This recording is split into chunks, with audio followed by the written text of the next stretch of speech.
Yeah, we're just having to train them how to do those things.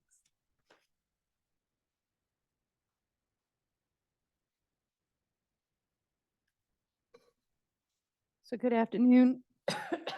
Susan Eugenius, County Engineer. We wanted to bring you guys an update on where we are in our ARPA projects while we're on our road to get them all under contract for construction by the end of this year. So, Eugenius County Engineer, we wanted. You got me now? Yeah. Okay. So I created a new table with an update. So the first sheet is the water sewer projects. There are 5 water sewer projects in various for various locations. So I've included the original budget when we came forward making a request, what the current cost estimate is at the level they are in design now, what the ARPA awards were. I have added a column called Other Awards because for 2 of these projects, there is congressionally delegated directed funding, and we are in the process of securing those. So I included that, and then a column that shows the local dollars and what we've expensed through the first quarter. Water sewer projects all are anticipated to be bid in Does the September. order imply anything? I'm sorry, pardon? Does the order imply anything? A little, but not a lot. Especially in water sewer, they're all at about the exact same level of completeness. They're pushing through, getting permits, working on right of way, and they're all about 60% complete with reports being submitted to health or ecology, depending on which system it is. Okay, no priority implied. There's no priority implied on these. If you look at the roads projects, they're in the order of anticipated bid date. 3 and 4 are pretty much equal. I may have flipped those around. Either way, because project 1 is the one we've completed. Project 2 on that list is the one we awarded about 2 weeks ago or a week ago. So these are their status. We also have other awards for the Tower Road Bridge, and that is actually state money that is delegated for this project of $2 million. And so my math is off there. I swear I checked that. I'm looking at line 3 now going, no, that doesn't add up. A question on that, if the math is bad, do 2 ends of the bridge actually meet in the middle? No, this means I'm building extra bridge because I have more money than I have on my current estimate. So I'm just going to give you guys some bells and whistles. I think we've been there before. Maybe some fancy railing instead of normal fence like you see on some of the interstates. Maybe we'll look for some of that. You know, if you go to the new Castle Rock one, you go to the side, you have to go to the sides to see, but they've painted fish and different things on there. So it's pretty fancy. I was not planning on doing anything fancy, just normal fence.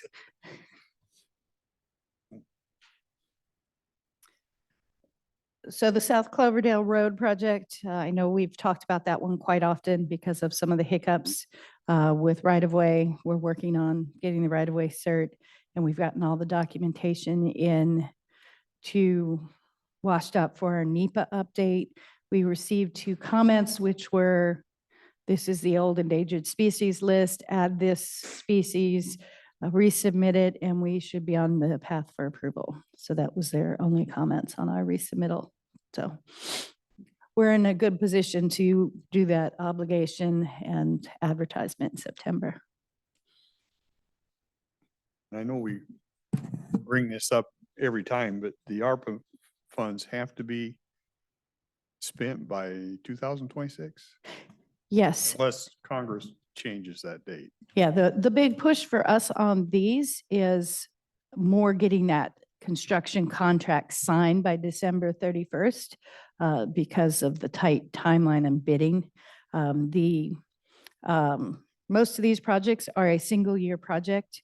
Hazeldale Road slide repair is a several month project, as is West Side Highway. The water sewer, the only thing that may be a holdup on those for spending it in the 2-year time frame is if the pump station or the water treatment plant upgrades, there's some extraordinarily long lead time, but I don't anticipate anything having a lead time that wouldn't meet that spending deadline of 2026. So that, trying to decide what they mean by when the contract is awarded, do you think they mean, okay, the money's been spent because the contract's awarded, they want it actually out of the account? My understanding is obligation, this is what the auditor's office was telling us, obligation is you guys have signed a construction contract for this amount of money. Spent is we've spent it and it's out of the account. Out of And the so account. there's the 2 different milestones to hit, 24 and 26. This is as clear a presentation as I've seen. I Yeah. appreciate it. Yeah, very much so. Question, No, it's just a little disconcerting. You always see the cost estimates go up because of time. Yes. Yeah. that's my Um, next question. Oh, okay. Which is, actually, is there a cushion put in here? Because we know change orders will occur. So most of these are 60% design estimates. And so there is actually contingency added on the estimates at the 60% level. The Hazeldale one project, which was awarded, we do a round percentage of the construction contract to estimate what it's going to cost for our staff, the little amount that we pay out to consultants to review requests for information. I actually had actual numbers for consultant for the Hazeldale wall because it's a geotechnical project. So the geotech is out there to do certain things on the wall. So that is an actual close real number, but the rest of the testing and our staff time, I go 10% or 15%, depending on how complicated the project is. So is that 10 or 15% already in the Yes, numbers here? it's in these estimates for the project. So if things work out well and we don't print another $5 trillion or something like that, not we're not printing, are we? But the government, the federal, anyhow, so this should all come in at about this price, or maybe even a little less than that if we're lucky. If we're lucky, yes. Okay. Thank you. Oh, perfect. Oh, you guys made that easy for me. Well, this is laid Who out made it real easier? well. I think this is, yeah.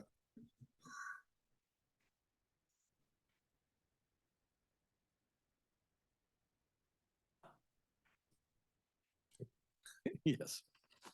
Who are you, by the way? Oh.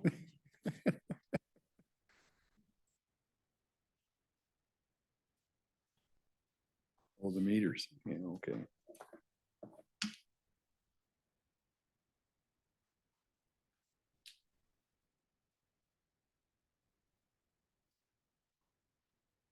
Okay, so Savannah Clement, Public Services. About a month ago, maybe more, I came to the board requesting ARPA funding for direct qualifications for meter replacements for our water system.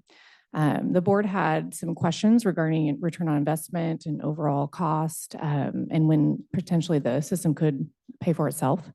The first few slides in this packet are actually just going over what we had already presented. So it's really just an overview of the system. We have approximately 1,300 customers.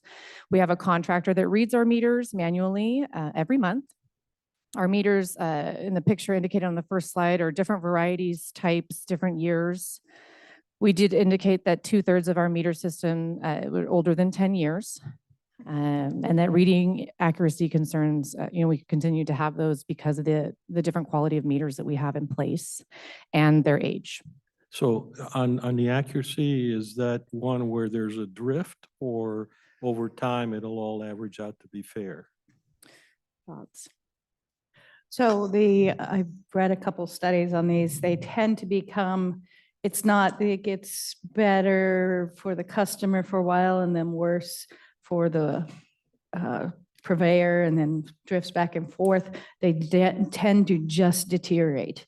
And there's been multiple studies on by the time that they're 30 years old, I read a couple They'll studies. Deteriorate on either side, in favor or Yes, out of favor. but there's no consistency on which way they go, but they can diminish in accuracy up to 75, 80%. So there's no addressing the meter individual who looks at it and he mistakes a 3 for a 5 or something. No, it's not the accuracy of the reader. It's the accuracy of the meter itself. Okay, thank you. I believe a few pages in, we quote, and I'll go over it again, but from Susan's information that she was researching, at 15 years old, the average meter, we just took an average, starts to deteriorate significantly. And I have that included here as we go forward, just new information that we learned. So the second page is just going over and identifying our request has stayed the same. We're requesting $550,000 approximately for a complete meter replacement for our system. All right, so the third page in, which unfortunately I did not number. Our intent is to provide a standard system, reduce water consumption and leaks and loss. And we would like to increase our tracking ability to determine which lines have leaks more in real time. We also have to couple this project with our lead audit, which Susan could potentially talk more about. We are currently gearing up to do an entire audit of our system, which entails our crew members going out to each meter and then logging or inventorying whether or not there's lead. Is that correct, Susan? Okay, so that's already going to happen whether we replace meters or not. The meters that we're looking to procure are remote reads. We will not need a third-party contract to read them. And we anticipate if this is funded through ARPA dollars, there will be no rate increase to our customer base. Questions? Sure. Lots of them. Should we ask them now or do you want to wait? These apply to what you just talked about, but we'll try it if you think it should be postponed. Just to say. Well, I just hope I answer them. I guess that's my hope to postpone is hopefully we address some of them. I'm thinking that, what kind of other ancillary things are you going to have in order to make this remote sensing, if you will? Okay, so by ancillary, we anticipate purchasing a tablet. Is that kind of what you're thinking? What other infrastructure things will we have to procure? So you have to go essentially on site. You still have to travel. You're not trying Yes. to use a SCADA system. or no. anything like that. Other entities, as far as I know, do have those types of systems. That they're more compressed or condensed systems that they can do that. We have a pretty sprawling system that doesn't really give us the benefit of putting that much money and infrastructure into doing more of a SCADA system. So we're looking to do the tablet system where you are using the proximity. Oh, those SCADA systems use satellite communication too, so it could. We could, but we chose not to, and maybe Travis or Susan can talk better about this. No, that's fine. Just, Okay. Just to understand what, and you've looked at it and said Yes. it's, okay. And then, how do you track your leaks? Currently or proposed? Probably both. So currently our leak tracking, do we have leak tracking? It's when we read meters and then we upload our meter reads to our system in FlexBill. And in FlexBill, which is our system for billing, gives us an inconsistency report. Like this normally has 2 units used and now it has 15. And this time frame, time lapse is about 30 to 45 days between, when a leak could occur, when it gets Okay, uploaded. so That's you- current. You use history as opposed to, I have a main trunk line that reads this many gallons, and all of these add up to fewer gallons. So there must be a leak along the way. Right, and that's generated in a report, and then we have our water sewer utility workers physically go out to the residents and check. So, is this right? Was this a misread? Are we seeing this correctly? That's our That's current manual state. still. That is manual. What's, how much latitude do you allow? Like I a think, factor of 3? Yeah, until I we- think it's 2 units, give or take, so we do have a threshold, 2 water units. 2 units above average. Correct, 2 units above average. What Okay, never mind. Right, Each right, unit is I about understand. 7 gallons of water. 700, I'm sorry. No, the question isn't so much Sorry. what that means, but when you do an average, you also need the distribution around the average. So if your average is base of numbers that vary by more than 2 units, I'm not sure whether you're doing the right Right thing. process. Yeah. It's just a number tweak in that case, so I understand It the is. process.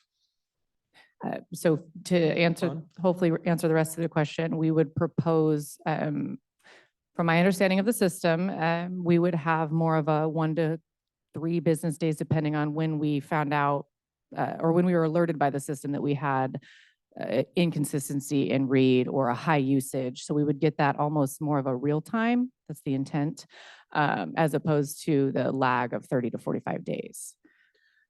And with this new system, are you, I'm trying to figure out whether you're constrained in terms of growth. Like, suppose you decided you wanted to go to a SCADA system. Does that mean you have to redo everything? Travis, would you be able to, you can use this one, if that's okay. And so Travis is, he actually works primarily at our Tootle treatment plant. Go ahead. So yeah, it would have the ability to expand to something more scalable and less travel. The way the system is set up, like I said, it's instantaneous. So when we go out and read, or if we have to go do a leak check or a customer complaint, concern, question, it will give us, it has a data logger in it. So it'll have that information stored and tell us, not only when did it leak, it'll tell us at 8 o'clock at night, 24 hours, it All continued the to leak. good stuff. Yeah. But if you did want to add a SCADA capability, you'd be able to. So read the base same of the valve. meter, the Yeah. base of the meter is always gonna be consistent. The head of the meter, the more fancier you wanna get, it's like putting rims on your car. Got it. You can have, the more you wanna buy, the bigger, the better, So right now, you're proposing a head that will allow you to kind of drive past it. Yes. right. Yes. How close do you need to be and how fast? Couple hundred yards. I mean, Oh, so it's a good it's a distance. good distance. We're not gonna have to drive every street. I mean, literally, you'd almost have to drive to the beginning of Riderwood. It would probably read all of Riderwood before you get to the first intersection. You could turn around and leave. That's how good of a system it would be. Driving just up Spirit Lake Highway, you would probably get all the artillery roads read without having to go into each community. So like I said, it's taking to hand read, it's taking, I think about a week for the meter readers Yeah. to read, 4 or 5 days anyways. It would, the whole system, turnkey read, would probably be, is however long it takes you to drive to Riderwood, Right, right. to And Tootle, to the White House, These or to valves, Public valves Works. are underground, or they're in the ground, the valves? Yes, they're in the ground. And you get enough penetration of the. Yeah, there's RF? enough, it's its own radio frequency band that is proprietary to the company, so it will, as you drive near, it's, the system says, I'm here to read you. It sends out, here's my information I've been keeping for you.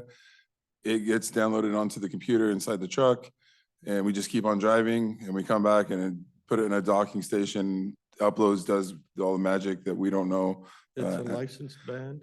Yeah, it has, all the licensing, everything is part of the price of the unit or our request. Travis, do you want to talk about your experience with the product? So it literally, like I said, just the efficiency of getting it done that is money well spent, in my opinion. Like I said, the third party, they're just going out, reading the meter, and going on to the next one.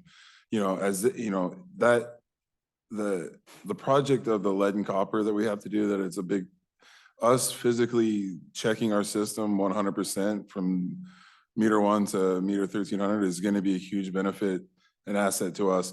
But changing these meters out is just a great way for us to start even keel, know exactly what we have. We know that all our questions, concerns, are gonna be answered and dealt with, and be straight across the board.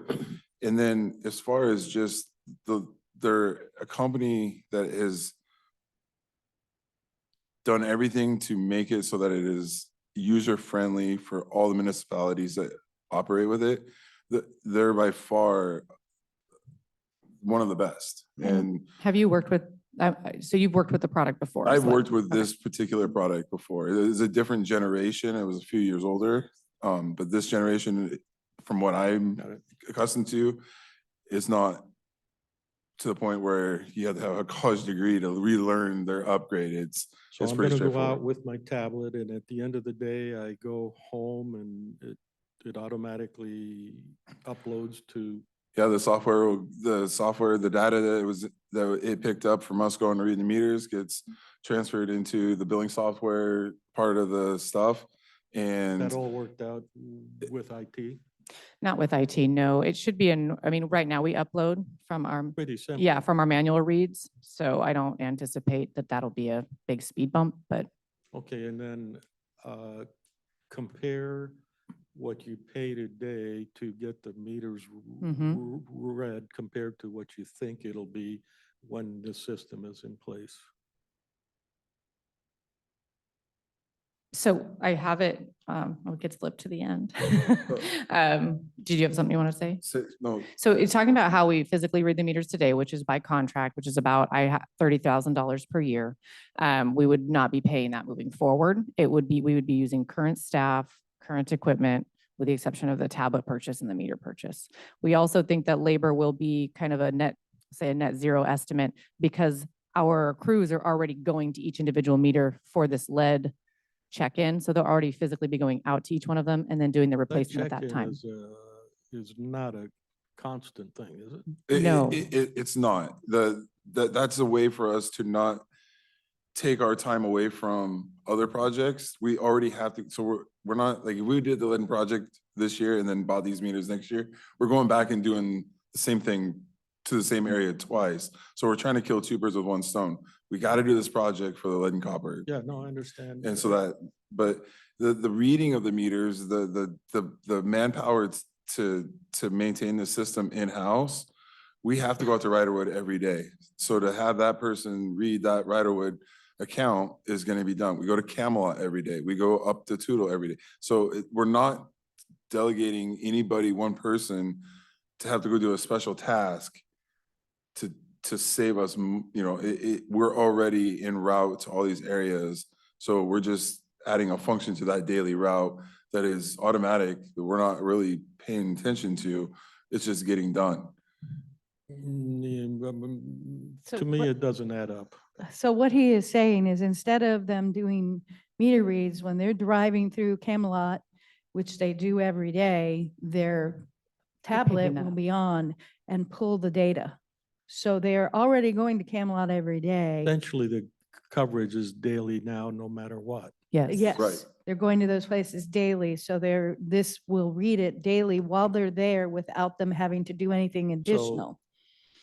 Don't misunderstand me. So I'm not against this. So it looks like you're going to save $30,000, but you're going to spend $550,000. So the payback is 20 years. So let's flip to the back page. Ignoring everything else. Yeah. We did try to come up with an anticipated return on investment as requested. So it is on the very back page. I think we covered a lot of what I had already included, so I'm fine just skipping. So on average, this vendor sees about a 7% revenue increase for like first year installation and then and a continued increase after, but not as big as 7%. So I incorporated our initial install savings of 7% into the estimated, increase in revenue at about $94,000. So that's the first year. Each year after that, we have the meter read contract of $30,000 approximately that we would consider a savings to the county. And then we have a yearly water loss estimate. So we did skip over some things, but last time we were here, Susan had mentioned we have on average about 20% loss in our system, if you guys recall that. We pulled the exact, percentage and it's The trouble I'm having with that is you're saying you're losing because the meter is measuring too low? Or So, because you have a leak? so could be both. We don't know, which is why we kind of struggled last time to explain this. And we're doing a lot of estimating here. Water loss across the system can come from several different things: meter reads or poor meters, bad meters, old readers, leaks in the meter, after the line or before the line, or just losses in the system from the main lines or the subsidiary lines. Did I get that? We get kind of The only thing you forgot was people stealing water for the people stealing water. fire um, hydrants. We also have fire hydrant usage. We have right now about 470 units lost from a fire training that occurred. So it can come from a variety of things. I tried to capture that in this last page by saying that 17% accounts for about 147,000 overall. We don't think we're going to save 147,000 because we know we can't account for every single loss at this point. So I just said, let's take half of that and assume we can solve perhaps half, which would account for about 73,000. And I have included, this is a complete estimate because we don't know 100% where all of our water loss is right now. This will be a piece of the puzzle to help solve that at the meter level. We're going to continue to have to research our water loss issues. This will help a piece, but not the entire thing.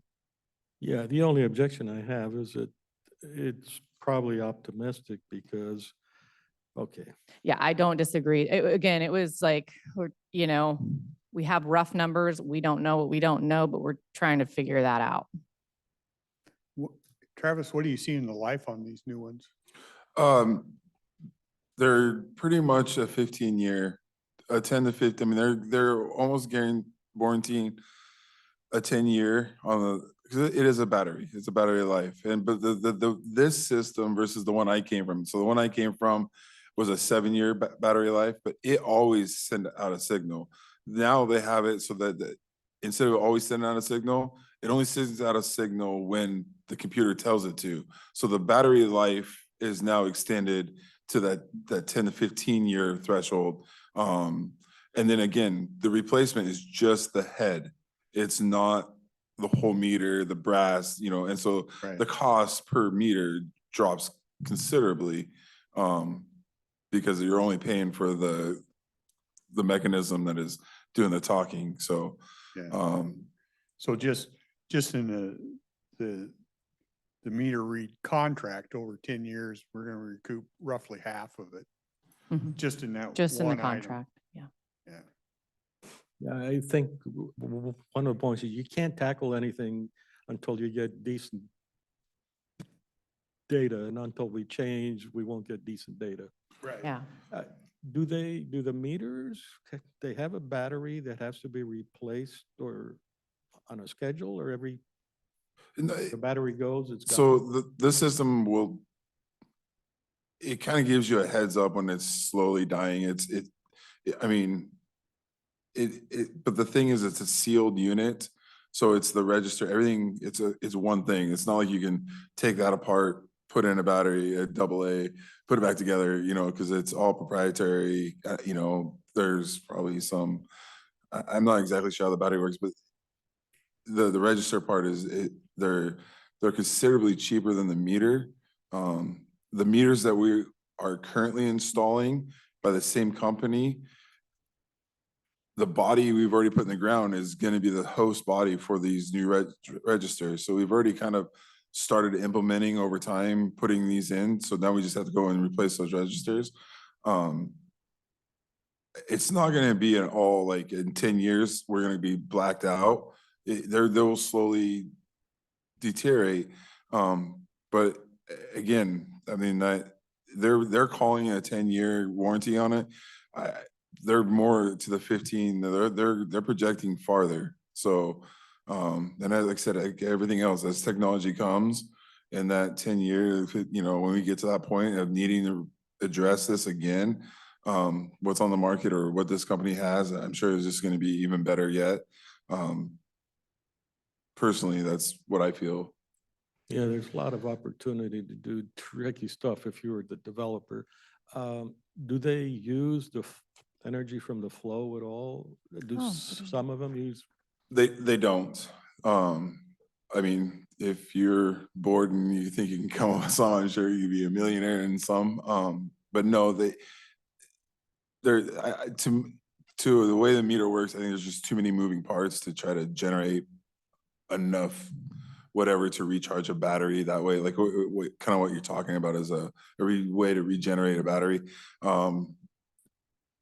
I just don't think that there's anything out there. If there is, I haven't yet to see it. Okay. And I'm sure the cost for that is gonna be way more than this to be able to guarantee a battery that can be recharged Yeah. forever. I mean, my watch doesn't need a battery replacement. You know, I've had it for 20 years. It's a great watch, you know, but I paid a lot of money for it. Yeah, but it stopped a long time ago. Yeah, but it's right twice a day. I know that. Yeah. My biggest concern is that we are not using any of the in-system funds to pay for this regular maintenance. This is something that's not a surprise. You know, meters, have a lifespan, and most utilities build in replacement as part of their cost structure. So there should be some money already in the system. But you're asking us to pay this one-time only cost for an ongoing problem. That doesn't make sense to me. I mean, yes, the money is available, that's great. And we can debate that it's very expensive money that's not going to be paid off for who knows how long. Our grandchildren will be still paying the federal debt. We just don't have to worry about it, except we do. How much of the reserves are being used on this? None? Sean's not here. We do have a water sewer reserve for capital items. So, no, the question I believe is when we did the water sewer before, Oh. we paid a percentage of the project out of the reserves, Mhm. matching what a grant from ecology or health would be, depending on which system it was. So I believe Commissioner Weber's question is, what percentage are we going to reduce the 550 Mhm. by to pay it out of reserves? And we can find that out. I don't have an answer for that today, sadly. And unfortunately, Sean's not here to help. So I guess my question would be. The other way of analyzing it, your expectation is we're going to basically recoup $200,000 a year. If that were the percentage that we were setting aside. If your guesstimates are accurate, that's fine. At $200,000 a year, that's a 27-month payback if you loan it instead of this one-time only cost. You start building that in the rate structure. So the money is there for the next time it goes out, because it's going to go out. And Now, I understand there's been kind of a turnover in staff, and so that institutional memory is probably gone. I don't know what they had intended to do back 15 or 20 years ago. But I'm not at all opposed to upgrading the meters. That's something that needs to be done. I don't like using a one-time only opportunity to pay for something that should be built into the financial system. That's sounder. More sound. That's a better business. And my thought was. Fiscally responsible. Fiscally Mhm. responsible was to work with the water and sewer crew to come up with a plan for a replacement plan moving forward that, 8 years from now, because we're saying they're 10-year meters, we go out and replace a fifth of the system and start so that we're on a 5-year cycle or a 15-year cycle, whatever we determine the timeline is, where we go and we replace all of the meters on Hall Road in 2026. And then we replace them again on the cycle moving forward so that we're not in the place where we have this hodgepodge of meters that don't match. That was one of my intentions and thoughts while I was doing all this research. I'm thinking, we need to set this up now moving forward so that we know that in 2028 or 2032, we're doing this area and projecting out what they cost now. The heads are going to cost Y. So we need to make sure we have that amount in our reserves to spend on a maintenance project. And then every year we'd be doing a maintenance project and have it broken down across the system, because that was my thought of how we should be doing it. So if we're gaining $200,000 a year because we're being more efficient and eliminating that contract. That's $2 million a year the system is making. Wouldn't it be nice if it got paid back into a loan that we can use the ARPA monies later on, even though the ARPA is done? So say you borrow the money from another fund and pay it off with the savings that you have over the course. You could pay the $500,000 off in, like I said, 27 months. And still have plenty of money left over to pay for new meters 8, 9, 10, 12 years down the road. I guess that would be a question for the handlers of the money to say, how could they set it up that this would be ARPA for this direct qualification, but we'd be paying back somebody else. So that would be the question on how to make that. I like that work. engineer's answer. I know the money's there. I just don't know Right. how you would wash it to work.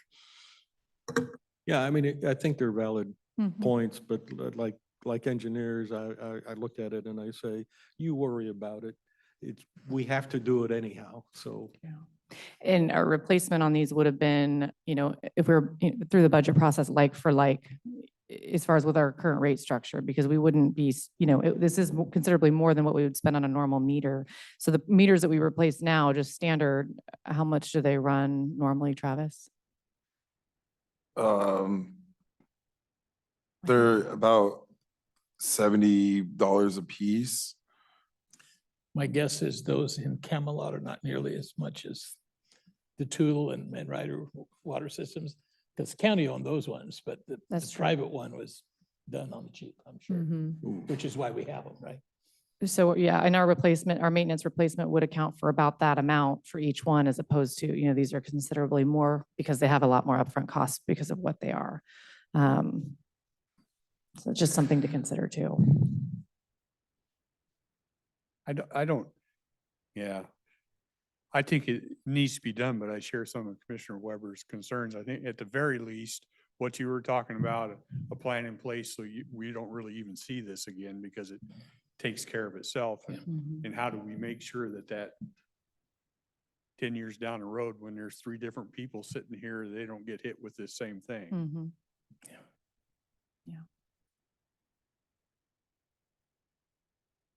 It was, my thinking is with the economic development funds where we loan them out, it comes back in and we can use them over and over and over again. That'd be nice to be able to take advantage of an ARPA fund if that's possible, but there's a reason it's called a grant. Yes, so have something like a Public Works Trust Funds is a similar setup where you get the loans and you build infrastructure and you pay back at a very low rate, but they get the money back and then they get to use it again. It's the same idea. As long as the fund's not swept, it's pretty self-sustaining. Okay. So actually, Dennis, as a follow-on, pretty typically utilities set money aside for capital improvement and replacement. And they never are quite successful at it because inflation and growth. So the problem was I built this sewer system for this many people and now there are twice as many people and we've got to add on. Well, the interesting thing with sewer and water systems is those initial capital costs are fixed for X number of people. And if you add more people, it drives down the individual unit cost. So to a certain extent. Until you exceed capacity. Until you exceed the capacity, which is one of the reasons the city of Longview was forced to give up the Cowlitz River water source to a much larger source because it was just about at capacity. Of course, the plant was deteriorating because of sediment as well, but now they're in a situation where there's virtually unlimited amounts of water. But it was Because expensive. nobody wants it. Well, we were drinking it. Yeah, I totally understand. It's hard to set a schedule to predict what things are going to look like in 10, 15 years. Well, and then But at the very Woodland least, has, it would help out. Woodland has an even more frustrating situation, the most efficient expansion of their utilities would be in Woodland Bottoms. Virtually no elevation gain. I mean, it's sandy loam and easy to construct. But they need to annex first to do it. And we can't, and we can't help them out because they also have the impact fees. And we don't do that. So they can't annex, which means the land's being developed at a very inefficient 2-acre per lot system, which you can't have the best kind of sewer and water system. But that's kind of water under the bridge, and we have some kind of a system in place to try to work a friendly collaboration with. I was Woodland, thinking right? this is a total bunch of crap. So would you like us to, we've got Sean here.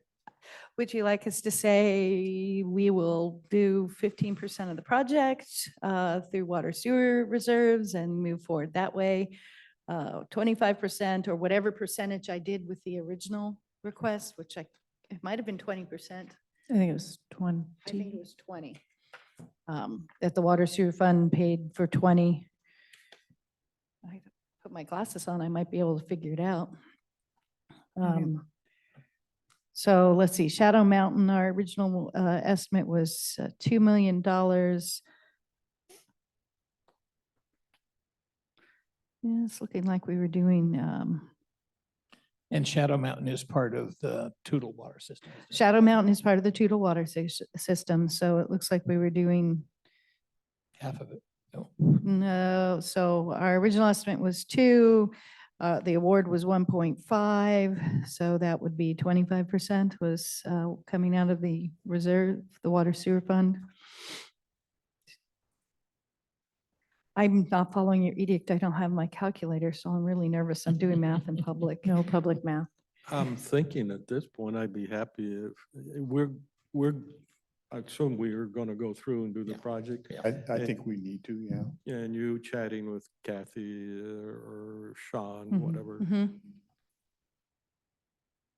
can take care of those niggly details that engineers don't care about. Just bring me the tools and the money. And we'll get it We'll done. get it done. Yeah. And these are ARPA funds that have to be spent on water sewer infrastructure. Correct. Correct. They have pretty strict guidelines on spending under direct qualifications. So this does meet that, and I made sure.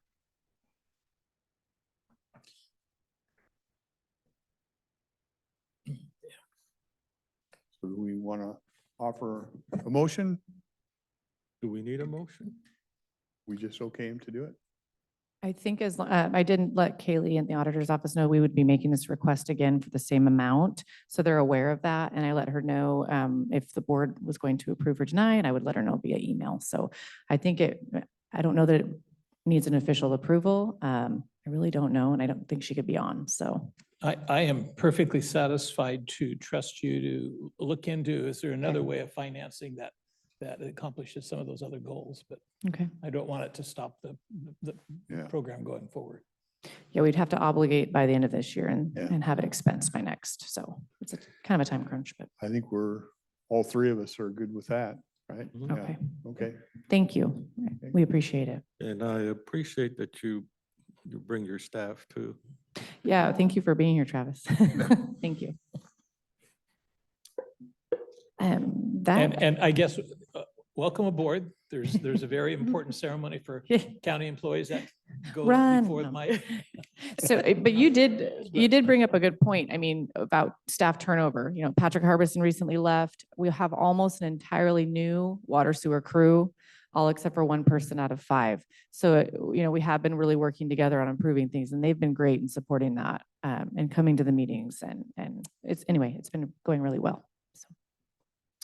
That was all we had on our list.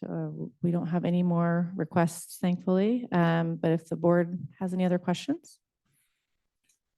Speaking of our ARPA funds, Mhm. when's the grand opening for Kelwayman Park? We don't have a grand opening date yet, and Alyssa just got back from being off. I thought it was Um, going to be in March. I think that was Cougar Restroom. Which I It's don't think we amazing met that how- deadline either, but it's open amazing now how priorities shift. I when there's a know. limited amount of staff to work on know. things. with 2 people. I will, again, get a hold of Alyssa and find out. That's been asked previously, so I apologize. I don't have a good answer today, but I will find out and probably just email it to you so I don't forget next time. Are we pressed for time? Right. No. Okay. I'm curious, item number 2 on the first page, can you flesh out it any more The Riderwood emergency. status? Yeah, like apparently we've decided we're going to install a tank. Yes. So when we did the preliminary, we looked at multiple different options using the existing gallery and just replacing the lens, using that water right that we have by putting another well in, looking at sources on a different creek, and then looking at, there were various log ponds, is the best description that I could call them, further upstream on Campbell Creek, which is the water source. And we looked at those and they did not seem to be a viable source. So this method was the decided upon result. So we're going to build a raw water line so that as raw water tank. So when the stream flow start to decrease, we have issues running that treatment plant because we can't run it at the speed it likes to be run.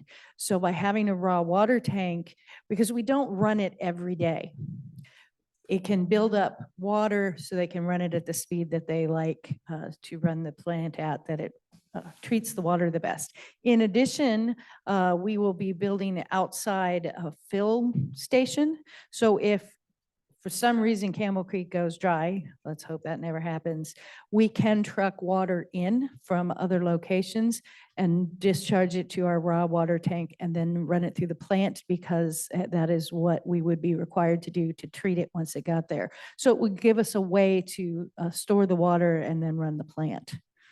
In the worst case, what's the kind of duration that you can operate with no incoming supply of water with the new system? So with the new, I think we've got 7 days we're adding, Travis. I don't want to tell you wrong information. I've read all the information, but I didn't read it today, so.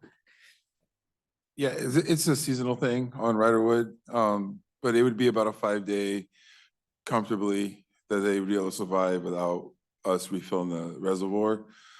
This capacity, the capacity of the reservoir is a 500,000 gallon, How much, sorry? 500,000 gallon reservoir that is currently, the storage tank reservoir is a 400,000 gallon.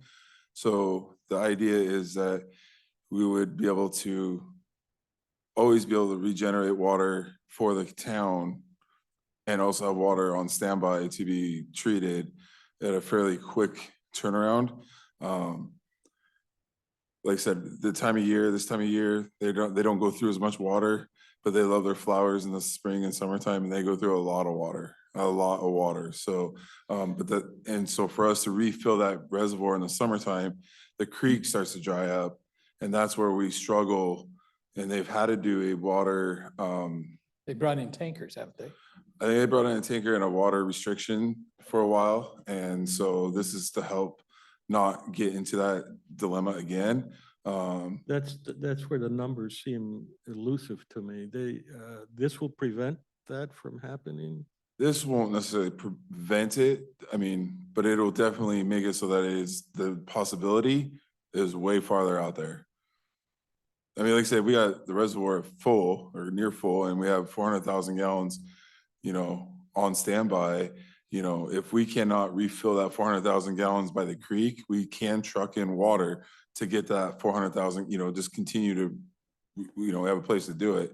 The tankers are much smaller than that. They're so- way smaller than that. So it would take, but like I said, we'd see it coming and we'd have a way to start generating. Seeing that our main reservoir is starting to get low, we don't have water to fill up our standby, but we can start treating water. It just gives us an avenue to protect and not get into a very dramatic need of, Yeah, it still, I haven't done the numbers, but I'm feeling a little uncomfortable that we will spend 2.1 million for a partial solution. So how many? Not a fair characterization. I'm going to throw words out. That depends on climate change. Sorry. I knew you wouldn't appreciate that. So,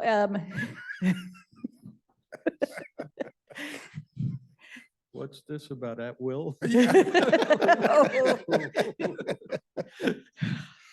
so it's my understanding that when they did water restrictions before, that community was really good at cutting back on their water use. So the combination of them going on water restrictions, which just means they're not watering the flowers and they're trying not to wash their cars, we dropped our water use substantially out there. And the tank itself, do you know what their average daily consumption is out there, Travis? It's a couple 100,000 gallons, at least 100,000 gallons a day. Like I said, It's like about 300 gallons per home or something like that. I mean, it varies. I mean, I don't have the numbers off the top of my head. I just know, how many feet of water I put back in to how many feet of water goes out, to convert that to actual gallons, That's where you ask. I the don't have the same engineer. calculator. I'm using the same calculator as Susan today. So, but I can tell you that, a foot of water, they go through about 3 feet to 4 feet of water over a weekend, a 3-day weekend. And it takes us about 2 days to regenerate that amount of water they used. So that's where, when the creek starts to dry up, it's longer. It takes us longer to regenerate, and they keep going. They don't know the difference. They're just, the water's coming out, I'm gonna keep watering. So this is to help offset that. And then, like I said, I the think community in Riderwood are great. They do abide and help, like I said, it's not a way, I'm sure if emergencies happen that we just cannot foresee, that they're willing to help. But it sounds to me like, well, I should ask, any growth plan for Riderwood area? Well, it is interesting. There's a couple of factors. There are from what I understand, there are increasing numbers of vacancies where people have passed away. Family is not selling the house, they're just walking away from it. So that helps us, obviously. The thing that works against us is if there are an increase in marriages, because a married couple is going to use twice as much water than the single person that was there before. And I don't know, there's probably a good supply of single residents in those homes. And along those lines, there are more retirees every day. What you don't have to worry about is that there aren't any kids being born to increase the population. But there are more retirees every day. More retirees. And Yeah. is there a master plan for Riderwood? Are there lots there to be built? I suppose there's a master plan that's a capital letter M for master, who happens to be in charge. Yeah. So, So- no, we don't So have a, so the point is, we're scaling something for the situation here today. Yeah. And if there's a change in that in the future, it could be. So it's still that. But the choice of the size of the reservoir is designed to give us an adequate reserve in the foreseeable future. Mhm. Yeah, okay. 'Cause What that's- would it cost you to go to twice that size? To go to 800,000 gallons versus 400,000, Or you or have, making you have uh, 500,000 gallons? is the our new current proposal? reservoir is 500,000 to make that one bigger. Yeah.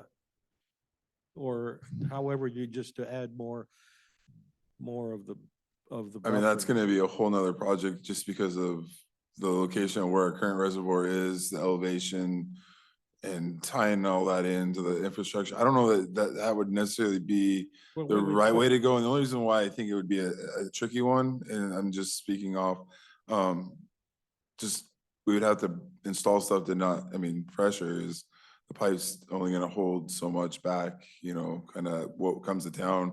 It's designed for what is currently installed.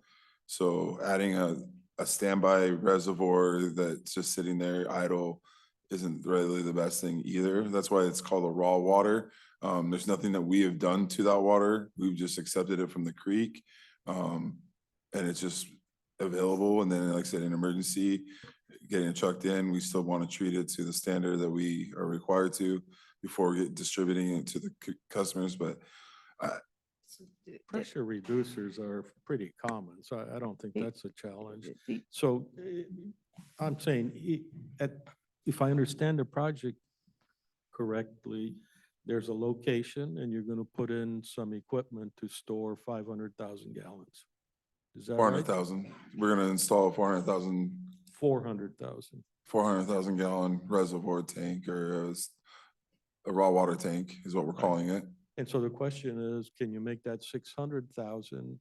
And I think you said no because. Oh, that tank? I don't, I that's an engineer question, but So yes, we could, and they looked at alternatives, and I don't know, without going back and revisiting the logic behind why they picked 400,000, was the decision point that they made for various reasons on how long they think it would take the creek to refill it and recycling through.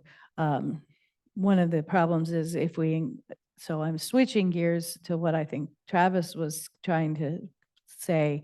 So if we put another active treated water reservoir, we could get into issues with, especially in the winter, with residence time and turnover so that you use the residual, lose the residual chlorine that you're required to maintain. So it's a balancing act on a system of having enough raw, treated water stored, but you don't want too much because then it won't turn over.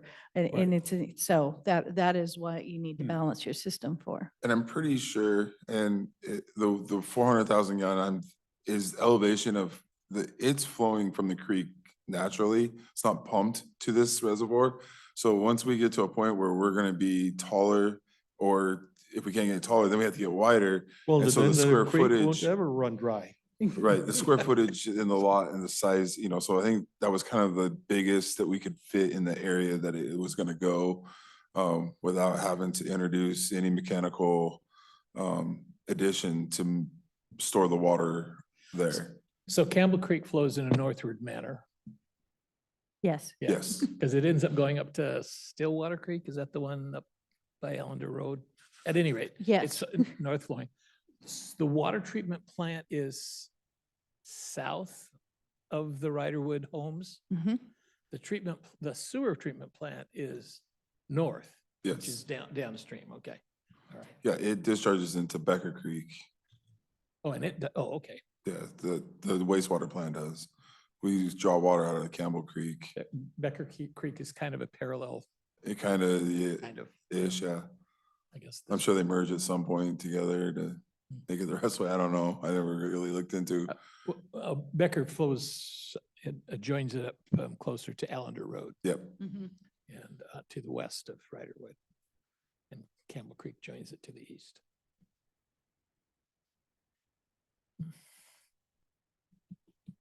Of all the projects, this one to me seems the iffiest. The iffiest on completing the timeline or the In the iffiest on iffiest- benefit? In the cost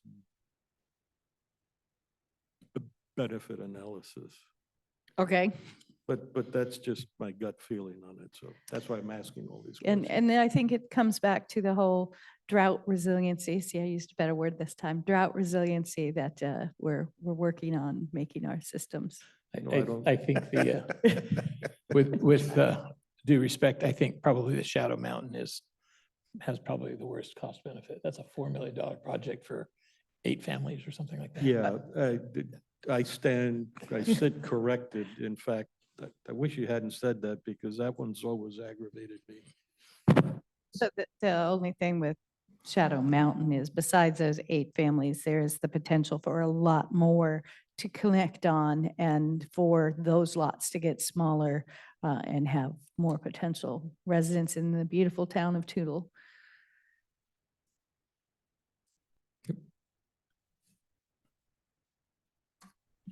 There probably is more growth potential there than there is out at Riderwood, I would guess.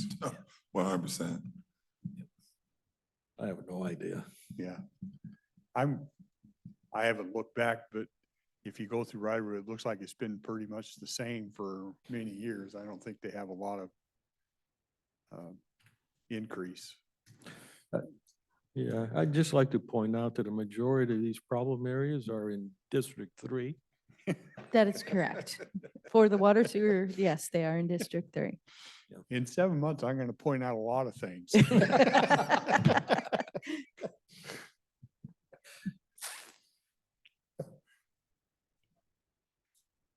Okay, anything else?